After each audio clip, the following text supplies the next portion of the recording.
My name's Luke Clements. I'm a solicitor and also a professor at the law school in Cardiff, where I run a social welfare law research unit. I'm here today to talk to Lives Unlimited and the York Independent Living Network concerning an act that's going to come into force on the 1st of April, which is the Care Act 2014. The Care Act's a good act. It should leave the world in a better place than it finds it. It gives new rights, particularly to carers, but also clarifies some important points relating to the rights of disabled people. There's nothing in the Act that should allow councils to round down or remove rights. Councils may say that they need to reassess people and look at their care plans again. But everything in the Act is designed to increase the rights of disabled people and their carers. The Act says a lot of interesting things about prevention, about the health and social services working together, about the importance of local authorities commissioning high quality care packages. Carers win because they no longer have to show they're providing a substantial amount of care.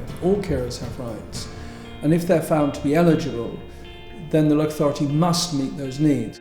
One of the messages today is that this austerity that we're in is a myth, and in fact it's very expensive to cut back on social care. You could transform social care for a small amount of money, and if you did put money into social care it would actually help the NHS disproportionately. The good thing is the Act is going to leave the world in a better place. The bad thing is that we don't have a government or an opposition that is prepared to tackle that and to increase the resources.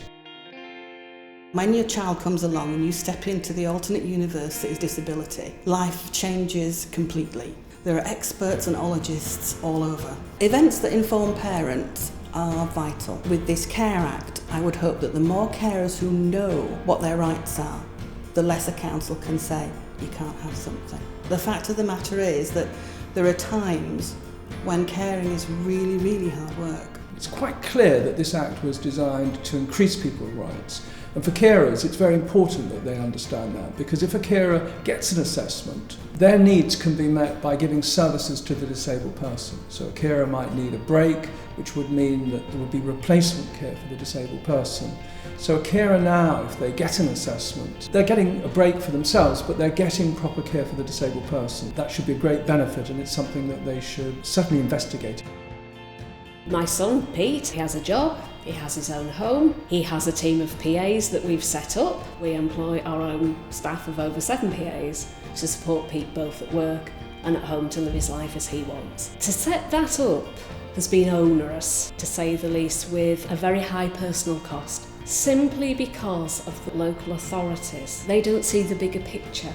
They don't see our point of view, and that makes it very, very difficult. We can provide a better service with far superior outcomes and at a lower cost to the taxpayer. I hope that what we've gone through, other people won't because of this new legislation. If I had one piece of advice for carers in particular, it would be to make contact with a local carer support group or local independent living group or network, just to find out what the rights are.